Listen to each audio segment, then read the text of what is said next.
तुम ही सब कुछ हो। मेरे प्यारे भाई और बहनों, आप सबको मेरा हार्दिक प्रणाम। लोग मुझसे बार बार एक प्रश्न पूछते हैं, आध्यात्मिक राह पर चलने वाले साधकों का सबसे बड़ा शत्रु है अहंकार, अभिमान। एक चीज़ जो हमें ईश्वर से दूर रखती है वो है हमारा अहंकार, हमारा अभिमान। ये अहंकार कैसे मिटे? इस अहंकार को मिटाने का सबसे सरल तरीका कौन सा है? इस अहंकार का काम तमाम करने का मार्ग कौन सा है? मेरे प्यारे भाई और बहनों, मैं यह तो नहीं कह सकता कि सबसे सरल मार्ग कौन सा है, क्योंकि मैंने कई रास्तों का अनुसरण नहीं किया है। लेकिन मुझे एक बात का भान है कि एक मार्ग है जिस पर चलकर साधक, a pilgrim on the spiritual path, अहंकार से मुक्त हो सकता है। वह मार्ग है वह मार्ग है वह मार्ग है गुरु की आज्ञा का पालन करना। गुरु की आज्ञा का पालन करना, इम्प्लिसिट ओबीडियंस टू द गुरु। जो भी शिष्य, जो भी साधक अपने गुरु की आज्ञा का पालन करता है, पर उससे पहले यह जान लें कि आज्ञा का पालन करने का अर्थ क्या है। आज्ञा का पालन करने का अर्थ यह नहीं कि किसी को 100 में से 40 अंक मिले, किसी को 60 अंक मिले तो हो गया। ना ना, गुरु की आज्ञा का पालन करने में या आपको 0 मिलेगा या फिर आपको 100 में से 100 अंक मिलेंगे। कई बार कुछ शिष्य कहते हैं, हम 10 में से 9 बार गुरु की आज्ञा का पालन करते हैं, एक बार गुरु कुछ ऐसी बात कह देते हैं जिसका पालन हम नहीं कर पाते। मेरे प्यारे भाई और बहनों, ना ना, ऐसा शिष्य जो 10 में से 9 बार गुरु की आज्ञा का पालन करता है, तो इसका अर्थ है वह गुरु की आज्ञा का पालन नहीं करता, वह तो अपनी आज्ञा का पालन करता है। 10 में से 9 बातें जो उसे पसंद आए, अब वही उसने की। अगर 10वीं बात नहीं मानता तो ही डजंट फॉलो द गुरु। इसका अर्थ है वह स्वयं की बात मानता है। इसलिए मैंने कहा, इम्प्लिसिट ओबीडियंस। गुरु ने जो भी कहा बस उसी के लिए हाँ कहना है। हाँ गुरुदेव, आपकी आज्ञा सिर आंखों पर। जो साधक इस भावना से आज्ञा का पालन करता है वह अपनी मंजिल पा लेता है, क्योंकि जैसा कि मैंने कहा, हमारी आध्यात्मिक जीवन में एक ही बाधा है, हमारे और प्रभु के बीच केवल एक ही दीवार है, वह है हमारा अहंकार, द ईगो सेल्फ, ईगोइज्म। मेरे प्यारे भाई और बहनों, केवल गुरु ही हमारे अहंकार को मिटा सकते हैं। कई बार गुरु को कसाई का काम करना पड़ता है। शिष्य अपने गुरु को सचमुच कसाई ही समझने लगता है। वह सोचता है कि गुरु इतने बेरहम कैसे हो सकते हैं। शिष्य सोचता है, एक समय गुरु मुझसे कितना प्रेम करते थे, एक समय गुरु मेरे आने की राह देखते थे, मेरे लिए बढ़िया बढ़िया खाने की स्वादिष्ट चीज़ें संभाल कर रखते थे, अपने हाथों से खिलाया करते थे। आज वही गुरु इतने निष्ठुर। मेरे प्यारे भाइयों और बहनों, the disciple who trust in the guru will surely reach the goal. जिस शिष्य के मन में यह आस्था है कि उसके गुरु जो भी कर रहे हैं उसमें ही उसका हित है, वह कभी कोई सवाल नहीं करता। हम अपने गुरु को न भी दिखाएं, पर हमारे मन में कितने सारे सवाल उठते हैं। इसका अर्थ है मुझे अभी तक अपने गुरु में पूर्ण आस्था नहीं है, नहीं है, नहीं है। और गुरु तो यही देखते हैं कि शिष्य के मन में उनके प्रति पूर्ण आस्था है या नहीं? मेरे प्यारे भाई और बहनों, गुरु हमें मृत्यु के मुंह से भी बचा सकते हैं। गुरु इतने शक्तिमान होते हैं जो वे मृत्यु से हमारी रक्षा कर सकते हैं। संत समर्थ रामदास, आपने उनका नाम सुना है। महाराष्ट्र की पावन भूमि संतों और महात्माओं की भूमि है। जैसे सिंध जो पाकिस्तान का हिस्सा है, फकीरों और दरवेशों की भूमि थी। महाराष्ट्र में कई संत हो गए हैं। उनमें से 5 संत मुख्य माने जाते हैं। उन 5 में से एक हैं स्वामी समर्थ रामदास। इनके बारे में मैं आपको पहले भी बता चुका हूँ। स्वामी समर्थ रामदास छत्रपति शिवाजी के गुरु थे। शिवाजी ने मुगलों का सामना किया और उन्हें महाराष्ट्र से निकाल बाहर किया। शिवाजी महाराज ने पुणे को अपनी राजधानी बनाया था, इसलिए पुणे को पुण्य भूमि कहते हैं। जब शिवाजी महाराज ने मुगलों को निकाल बाहर किया तो सबने उन्हें कहा, अब आप हमारे महाराज हैं, सिंहासन पर आप बैठें। फिर उनकी ताजपोशी की गई। उसके कुछ दिन बाद शिवाजी महाराज के गुरु समर्थ रामदास पुणे में आते हैं। वे ये देखना चाहते थे कि राजा बन जाने के बाद शिवाजी के भीतर अहंकार की भावना तो जागृत नहीं हो गई है। समर्थ रामदास तो सन्यासी थे। वे गेरुए वस्त्र पहनते थे। उनके हाथ में कमंडल होता था। जब शिवाजी को उनके आगमन की सूचना मिलती है तब वे मन ही मन कहते हैं, मेरे गुरु स्वयं पधारे हैं। आज महामंगल, मोरे घर संत पधारे, मोरे घर संत पधारे।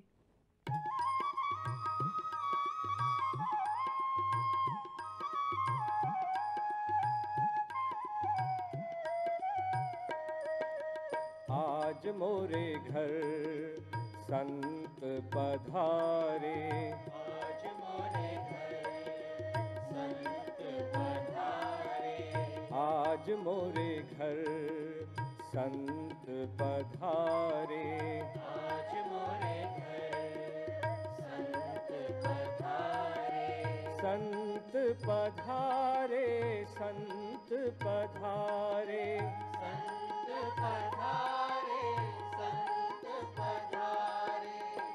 पाक हाथों से दीप जलाए, पाक हाथों से दीप जलाए, किए उजियारे, किए उजियारे, किए उजियारे, किए उजियारे। आज मोरे घर संत पधारे, आज मोरे घर संत पधारे। मेरे प्यारे भाई और बहनों, जब समर्थ रामदास जी आते हैं तब शिवाजी महाराज उन्हें एक छोटी सी चिट्ठी देते हैं। इस पर गुरु उन्हें कहते हैं, मैं इस चिट्ठी का क्या करूँगा? अगर देना ही है तो थोड़ा सा आटा दो या फिर एक मुट्ठी चावल ही दे दो, जिससे मेरी भूख तो मिट सकेगी। यह सुनकर शिवाजी महाराज कहते हैं, गुरुदेव कृपया आप इस छोटी सी चिट्ठी को पढ़ें तो सही, ज़रा देखिए तो सही कि इसमें क्या लिखा है। ऐसा कहकर शिवाजी की आंख भर आती है। उनकी आंखों से अश्रुओं की धारा बह निकलती है। समर्थ रामदास जी उस छोटी सी चिट्ठी को खोलकर पढ़ने लगते हैं। उस चिट्ठी में क्या लिखा था? लिखा था, गुरुदेव मैं सदा आपका सेवक हूँ। यह राज मैंने आपके लिए ही तो हासिल किया है। आज से यहाँ का राजा मैं नहीं हूँ, आज से आप यहाँ के राजा हैं। इस महल की चाबियाँ मैं आपको अर्पण करता हूँ। कृपया आप इसे स्वीकार करें। समर्थ रामदास यह सब पढ़ते हैं। मेरे प्यारे भाइयों और बहनों, इस दुनिया में कई राजा महाराजा हो गए हैं, but I believe this is a singular case of a king who offers his entire kingdom to his guru. आगे उस कागज पर लिखा था, आज से आप यहाँ के राजा हैं और मैं आपका एक सेवक बनकर काम करूँगा। मैं आपका नौकर बनकर आपके आदेश का पालन करूँगा। मेरे प्यारे भाइयों और बहनों, यह सब पढ़कर पहले तो समर्थ रामदास जी कहते हैं, मैं ठहरा एक फकीर, इस राजपाट से मुझे क्या लेना देना है। पर शिवाजी महाराज कहते हैं, ना गुरुदेव, मैंने आपके लिए तो इतनी मेहनत करके यह राजपाट बनाया है। मेरे दिल में तो सदा से ही यही एक प्यास रहती थी कि वह दिन कब आएगा जो मैं यह सारा राजपाट आपके चरणों में अर्पण करूँगा। मैं सदा से यही सोचता हूँ कि मैं तो आपका एक साधारण सा सेवक हूँ। Such a thing has no parallel in the history of all the nations. सारे संसार के इतिहास में अन्य ऐसा कोई राजा नहीं होगा जिसने अपना सारा राजपाट अपने गुरु के चरणों में अर्पण किया हो। मेरे प्यारे भाइयों और बहनों, आखिरकार गुरु शिवाजी की बात स्वीकार करते हैं और उनसे चाबियों का गुच्छा लेते हैं। फिर उस गुच्छे को अपनी आंखों पर रखते हैं। उसके बाद वे प्रार्थना करते हैं। समर्थ रामदास, उनके नाम से ही पता चलता है कि वे श्री राम के दास थे। भगवान श्री राम उनके इष्ट देव थे। उनके दिल में श्री राम के प्रति असीम भक्ति थी। श्री राम का पावन नाम उनके दिल में सारा समय चलता रहता था। अजपा जप, राम सिमर, ये ही तेरो कार्य है।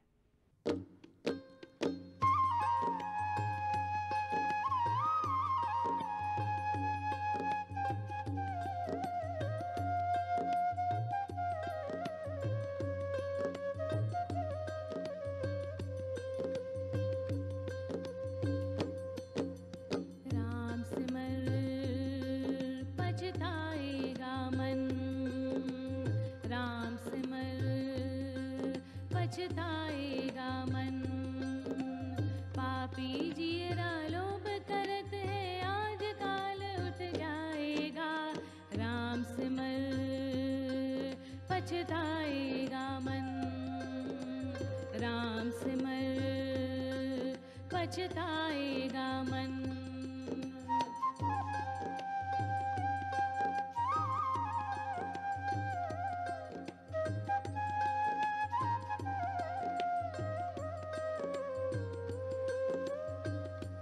मेरे प्यारे भाइयों और बहनों, जब मनुष्य सारा समय नाम का जाप करता है तो उसकी यही अवस्था होती है। देखिए हमारे श्वास कैसे व्यर्थ जाते हैं।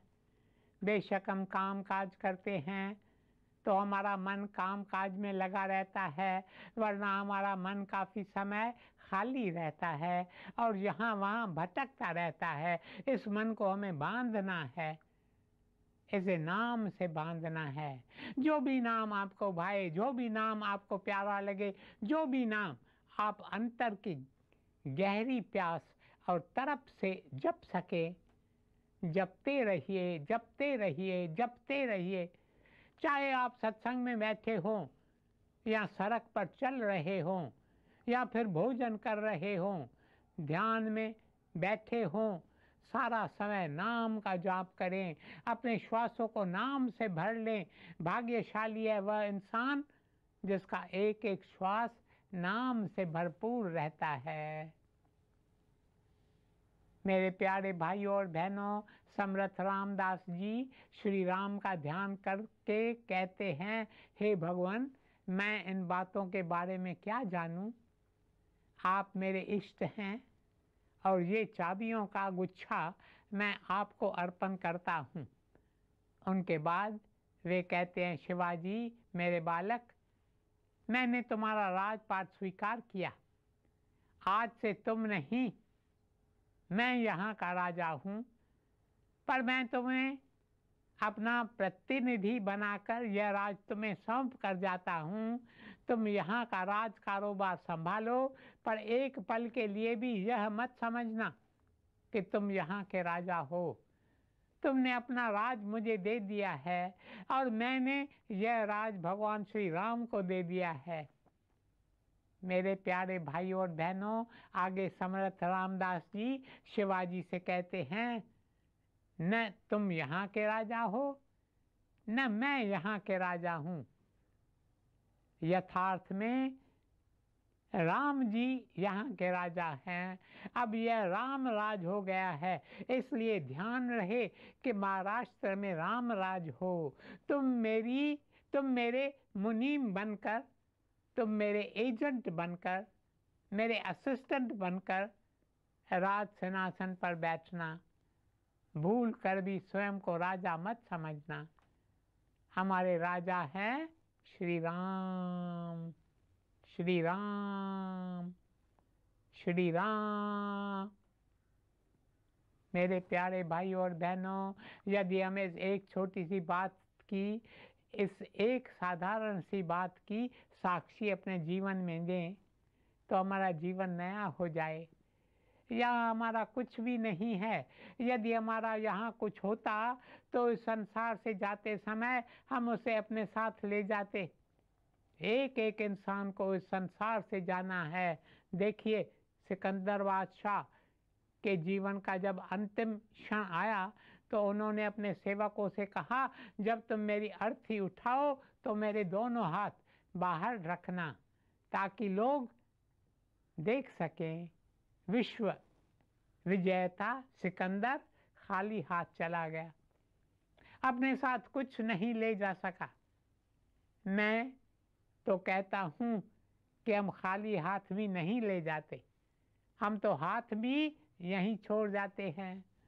जब इस संसार में आते हैं तो खाली हाथ आते हैं, but when we leave this world, when the call comes to us to enter the great beyond, we leave our hands behind.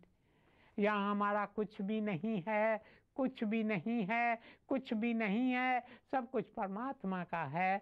हम उनके असिस्टेंट्स होकर, उनके मुनीम बनकर इस संसार में काम करें। काश हम इस बात की साक्षी दें, साक्षी दें। ना कुछ मेरा, ना कुछ मेरा, सब कुछ प्रभु जी है तेरा, तेरा, तेरा, तेरा। मेरे प्यारे भाइयों और बहनों, हाँ, तो समर्थ रामदास जी शिवाजी से कहते हैं, आज से श्री राम हमारे राजा हैं। तुम्हें अब यहाँ इस तरह राज कारोबार चलाना है ताकि यह सारा प्रदेश राम राज बन जाए। और ऐसा ही हुआ। शिवाजी महाराज को जीवन के अंतिम घड़ी तक ये शब्द याद थे। वे सदा स्वयं को अपने गुरु का प्रतिनिधि मानकर राज कारोबार करते रहे। मेरे प्यारे भाइयों और बहनों, अब समय समाप्त हो रहा, इसलिए कल देखेंगे कि उसके बाद समर्थ रामदास जी क्या करते हैं। ओम शांति, शांति, शांति।